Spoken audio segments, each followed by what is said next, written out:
continuing to present the works of the ancient authors that contain clear claims that the ancient Macedonians were not Greek. In the first parts about the ancient historian Arrian, we presented his testimonies about the battle at Issus between the Macedonian and the Persian army, in which over 30,000 Greeks fought in the Persian army against the Macedonians. Arrian wrote that there was an old racial rivalry between the Greeks and the Macedonians. Then came the Battle of Gaugamela between the Macedonian army, led by Alexander the Great, and Persia, led by Darius III. It was the last hard defeat on Darius. About the formation of the armies at the Battle of Gaugamela, Arrian writes, "The brigade of Craterus, son of Alexander, held the left end of the Macedonian phalanx, and this general commanded the left wing of the infantry. Next to him was the allied Grecian cavalry under the command of Eregeus, son of Larichus." It is quite clear from this extract that the Macedonians were treated separately from the Greeks, even though they fought in the same army. After Darius was completely defeated, Arrian, analysing his fate, concludes, "For it happened that he was involved in a war with the Macedonians and Greeks at the very time he succeeded to the regal power." Again, we have a clear distinction between the Macedonians and the Greeks as two separate nations, who Darius campaigned against. We also see this distinction in Arrian's description of Alexander's feat against the Mardians, a nation in Middle Asia.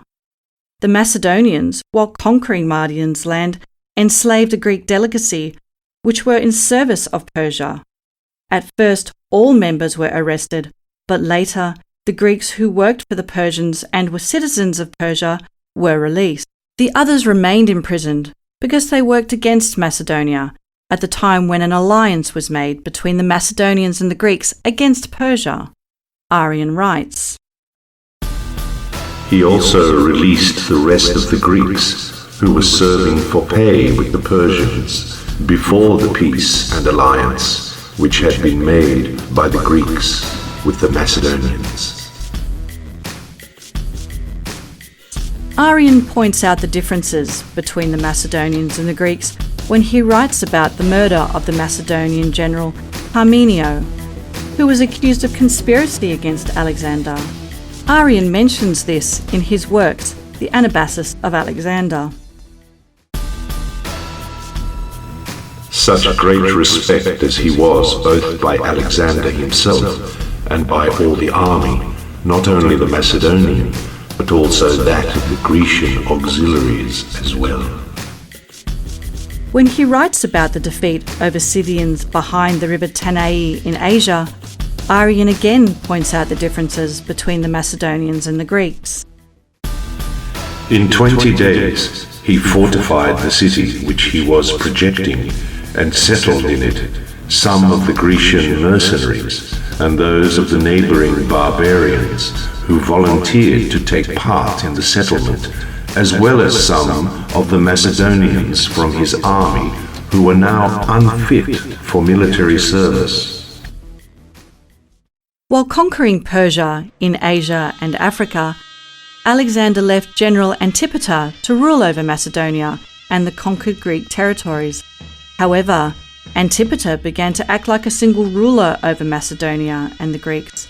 So Alexander's mother, Olympia, wrote a letter to Alexander to complain about his behaviour.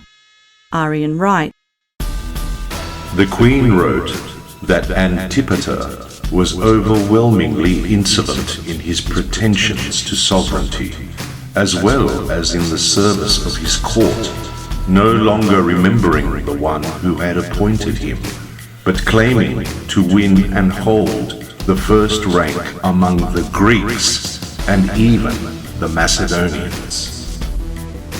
Macedonians and the Greeks are mentioned separately in the description of the event that happened in Asia after Alexander came back from the feat in India. After they had heard about Alexander's invincibility, various nations sent their representative to see him. The Carthaginians are said to have sent an embassy to him at this time, and it is also asserted that envoys came to request his friendship from the Ethiopians, the Scythians of Europe, the Gauls, and Iberians, nations whose names were heard and their accoutrements seen then for the first time by Greeks and Macedonians. At the end of his book, Arrian, regarding Alexander's work and persona, concludes the following. For my own part, I think there was at that time no race of men, no city, nor even a single individual to whom Alexander's name and fame had not penetrated. For this reason, it seems to me that a hero totally unlike any other human being could not have been born without the agency of the deity. Even at the present time, after so long an interval, other oracular responses in his honor have been given to the nation of the Macedonians. As a conclusion to all of these extracts, we will say that the work of the ancient historian Arrian, mainly based on the works of the ancient Macedonian historians Ptolemy and Aristobulus, presents a strong weapon against the current Greek propaganda.